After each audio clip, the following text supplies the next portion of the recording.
России, в Архангельской области, посреди бескрайних лесов, находится настоящее богатство русского севера. Крупнейшее в Европе месторождение алмазов имени Михаила Васильевича Ломоносова. Месторождение по многим параметрам уникально. Состоит из 6 кимберлитовых трубок, в которых сосредоточено 7% мировых запасов алмазов. Запасов, которых хватит более чем на 50 лет работы.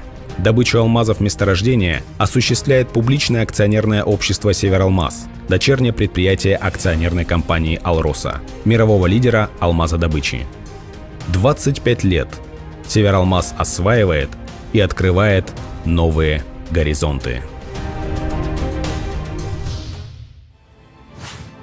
Алмаз – самый твердый минерал в природе, самый древний минерал на планете, самый желанный подарок для прекрасной половины человечества.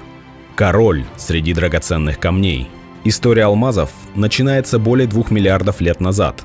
Удивительно, на глубине нескольких сотен километров в мантии Земли атомы углерода под действием высочайшего давления и высокой температуры превратились в драгоценные кристаллы. Раскаленная магма, прорывая земную кору, вырвалась наружу, увлекая за собой алмазы. Позже магма остывала, становилась твердой. Так сформировались кимберлитовые алмазоносные трубки. Спустя время места извержений и сами трубки покрылись слоями осадочных пород. История открытия месторождения очень сложная, серьезная, и мы отдаем дань тем геологам, которые провели эту огромную работу. Профессиональная интуиция и огромное желание сделать сенсационное открытие привели геологов того времени к успеху. В 1978 году аэромагнитная съемка показала наличие более 100 магнитных аномалий, которые нужно было проанализировать и выявить наиболее перспективные, подлежащие заверке бурением. Пробурив первую скважину, сразу попали в трубку поморскую, как потом мы назвали, да, это была кимберлитовая трубка. Она является одной из трубок месторождения Ломоносова. И с этого началась история. В период с 1980 года по 1987 последовали открытия еще 5 трубок месторождения. В кратчайшие сроки была проведена разведка и утверждены запасы алмазов. В 1992 году постановлением правительства Российской Федерации организовано акционерное общество «Севералмаз». В постановлении правительства было отмечено, что «Севералмаз» создается как акционерное общество, но нужно пройти путь рассекречивания балансовых запасов, потому что была государственная тайна. Собственность уже стала не государственной, а государственная тайна сохранялась. И поэтому это было очень сложно получить финансовые ресурсы на разработку. Руководству компании пришлось приложить массу усилий, чтобы информация о запасах стала открытой. И только спустя 6 лет результат был достигнут. Сергей Владимирович Кириенко, председатель правительства Российской Федерации, в июле 1998 года подписал постановление правительства о рассекречивании балансовых запасов месторождения имени Ломоносова, что позволило нам показать именно какое количество алмазов у нас находится в недрах и под что дают нам деньги инвесторы. Заинтересованность в приобретении компании выражали крупнейшие игроки отрасли – De Beers и Rio Tinto. Оставить месторождение под контролем России помогло стратегическое решение о вхождении компании «Алроса» в состав акционеров «Севералмаза». До «Севералмаза» опыта горных работ такого масштаба на территории Архангельской области просто не было. После проведенных опытных работ в итоге решили разрабатывать месторождение традиционным способом – карьер. На преодоление всех этих трудностей ушли годы. Лицензия на разработку месторождения была получена в 1994 году, а непосредственно горные работы начались только в 2003.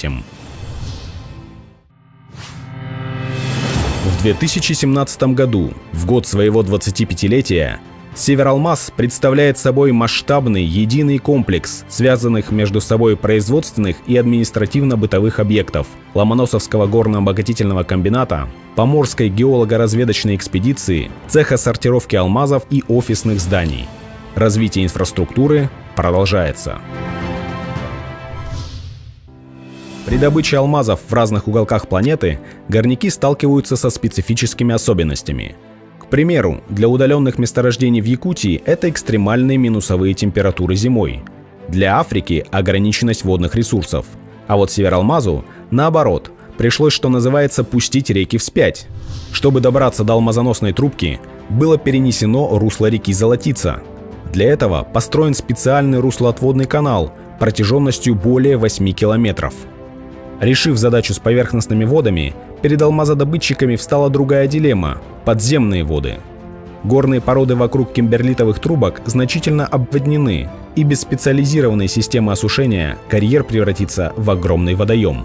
Но и с этой задачей специалисты Севералмаза справились успешно. Для безопасного ведения горных работ построена мощная система осушения. Она состоит из 75 водопонижающих скважин вокруг карьеров и насосных станций, расположенных на дне карьера. Водопонижающие скважины откачивают чистую воду, которая затем попадает в руслоотводный канал и уходит в реку.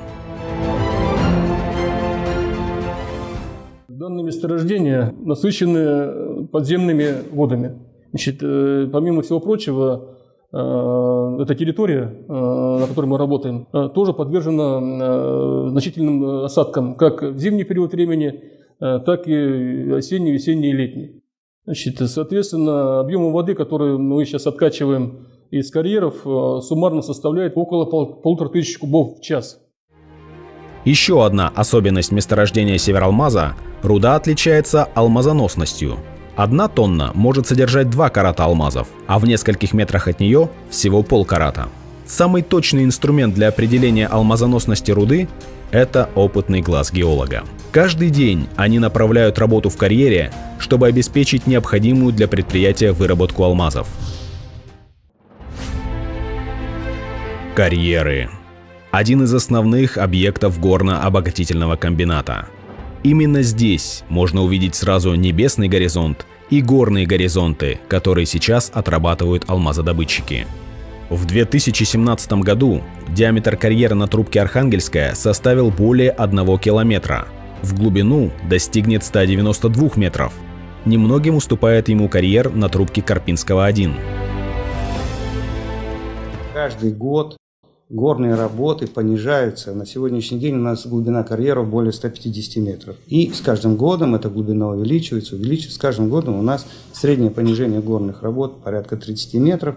Возрастает и проблемы с ведением горных работ. Это и увеличиваются водопритоки в карьер, это и устойчивость бортов карьера. Но самое главное, коллектив, специалисты знают, прогнозируют все эти проблемы, и мы знаем, как ими управлять, как их воздействие минимизировать.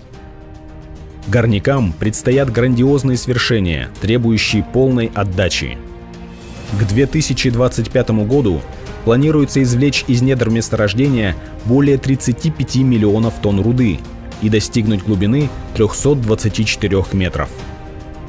Справиться с такими объемами позволяет новейшая техника и автоматизация процессов, в том числе уникальные технологии и наработки специалистов Архангельского месторождения. У нас стоит система Венка. Благодаря этой системе и внедрению вот этого высокоточного позиционирования ковша добились результата более качественного постановки откосов уступов. На что это влияет? Это влияет на безопасность производства горных работ. Нигде в мире это не применяется. Мы здесь применили вот эту вот систему и достаточно эффективно, и будем ее расширять. Помимо постановки уступов, система Венка помогает отслеживать и контролировать все горные работы в карьере и местонахождение всей техники горно-обогатительного комбината. А техника на месторождении впечатляет и размерами, и количеством. В карьерах работают экскаваторы с объемом ковша 15 кубических метров. Работают самосвалы грузоподъемностью до 90 тонн. Есть целый парк вспомогательной техники. На месторождении построены десятки километров дорог высочайшего качества. Для обслуживания горной техники и оборудования Севералмаз создал свою ремонтную базу. Сегодня это специализированный производственный корпус. На вооружении слесарей и механиков автоматизация и электроника. Время ремонта сократилось в разы. Основными вехами в разработке месторождения считаются введение в эксплуатацию 2 линий обогатительной фабрики. Здесь грубые глыбы серой породы превращаются в заветные, блестящие, драгоценные камни. Первая линия обогатительной фабрики была построена в 2005 году. Ее мощность составляла 1 миллион тонн руды в год. В 2014-м с ростом объемов добычи введена в эксплуатацию вторая линия. Суммарная производительность обогатительной фабрики достигла 4 миллионов тонн руды в год. Каждые 5 минут самосвал ссыпает руду в приемный бункер. Затем она попадает в мельницу мокрого самоизмельчения и в классификатор. Под напором воды глина и песок смываются, а алмазоносная руда подается вверх к ситам. Просеивая, руду разделяют на классы по крупности. Концентрат с алмазами отправляют на инфракрасную сушку, но в нем содержатся не только алмазы, там есть и другие минералы. Чтобы понять, где драгоценность, используют рентген. Алмазы светятся и уже потом попадают на стол специалистов по сортировке алмазов. Каждый день на 2 линиях обогатительной фабрики получают от 3 до 15 тысяч карат алмазов, то есть в среднем около 2 килограммов. Для обслуживания промышленного комплекса такого масштаба и обеспечения нормальной жизнедеятельности работников необходимо огромное количество энергии. Как же справляется с этой задачей Севералмаз? Ведь до ближайших электрических сетей Архангельска порядка 100 километров. У Ломоносовского горно-обогатительного комбината своя уникальная автономная энергосистема. Его питают 2 стационарные дизель-электростанции, построенные километры линий электропередачи. Этот огромный комплекс работает как часы, день и ночь, зимой и летом, в любую погоду. В результате упорного труда на свет появляется настоящее богатство русского севера – алмазы. Дальнейшую их судьбу решают люди, работу которых сложно переоценить – сортировщики алмазов. Сортировка алмазов – это процесс разделения алмазного сырья по классификационным признакам. Для природных алмазов классификационными признаками являются размер, вес, форма, цвет, качество.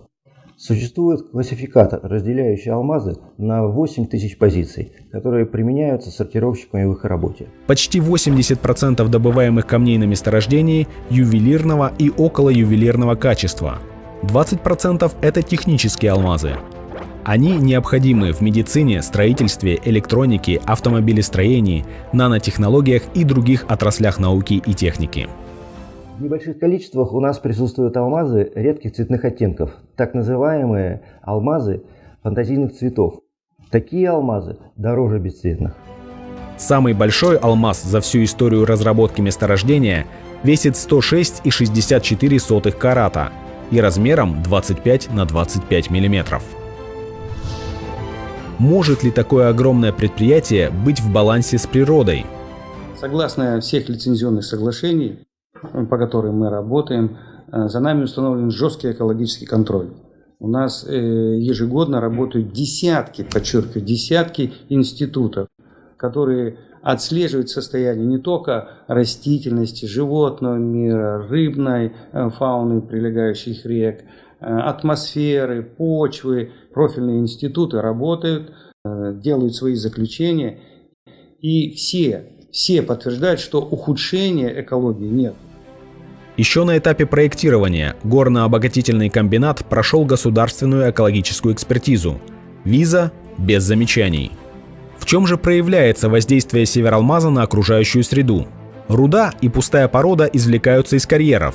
При обогащении руды используются физико-механические методы. Никакой химии. По сути, руду измельчают, а потом промывают водой. Вместе с водой пустая порода, так называемые хвосты, складируются в бессточное хвостохранилище, где вода отстаивается и снова поступает на фабрику для дальнейшей работы.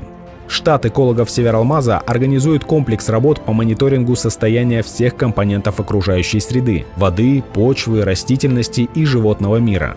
Ежегодно выполняется аэрокосмическая съемка, которая охватывает все объекты Ломоносовского горно-обогатительного комбината. Для восполнения ущерба лесным ресурсам уже на данный момент высажено 9000 саженцев сосны. Общая площадь посадок деревьев после отработки месторождения превысит 3 квадратных километра. Ущерб природе нанесен минимальный, а вот добытые богатства растут с каждым годом. Добывать драгоценное, сохраняя прекрасное – одна из первоочередных задач Севералмаза.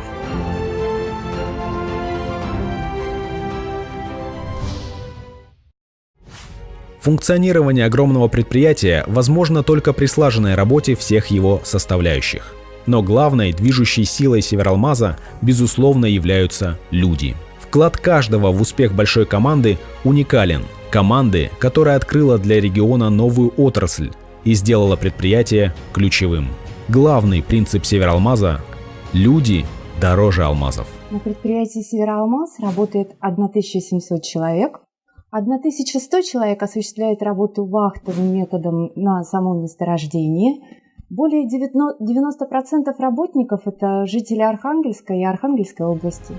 Для организации комфортных условий труда и отдыха построены современные общежития со всеми удобствами, прачечный комбинат, медицинский пункт, столовая, спортзал. Это не наша оценка, а оценка независимых экспертов, что в Севералмазе сегодня действует наиболее квалифицированный, наиболее такой продвинутый коллективный договор, благодаря которому наши работники получают дополнительные гарантии и льготы за работу в Севералмазе.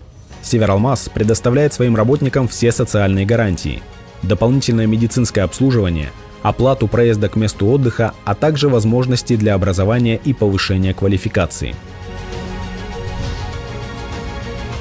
Компания активно участвует в решении наиболее актуальных проблем Архангельской области.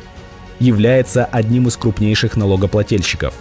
Отчисления в бюджеты различных уровней достигают более 1,5 миллиарда рублей в год, и эта цифра будет только увеличиваться. Приоритетным направлением социальной деятельности предприятия является поддержка и развитие культуры, спорта и науки региона. Предприятие внесло весомый вклад в строительство Михаила Архангельского кафедрального собора, в реконструкцию областного театра драмы имени Ломоносова, музея художественного освоения Арктики имени Борисова. Севералмаз участвует в развитии объектов инфраструктуры Приморского района и города Архангельска. Построена самая большая в стране площадка для пара-воркаута, приспособленная для людей с ограниченными возможностями.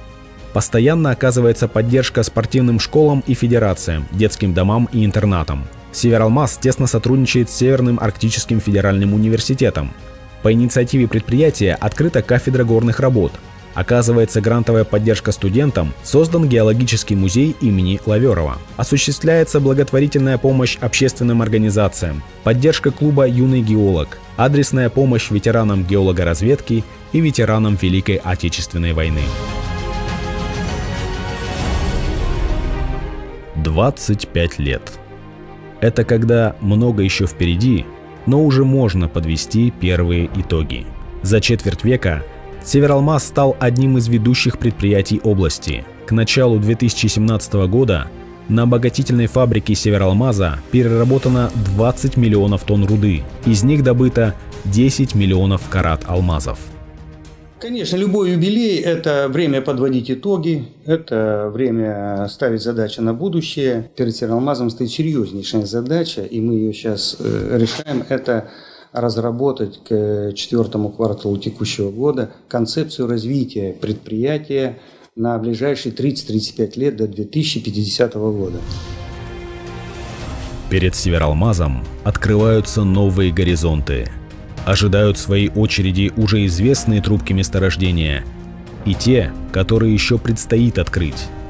На севере растет целое поколение алмазодобытчиков, которым предстоит трудиться на благо своей родины. Севералмаз только начинает писать свою историю. Историю алмазодобычи Архангельской области и России.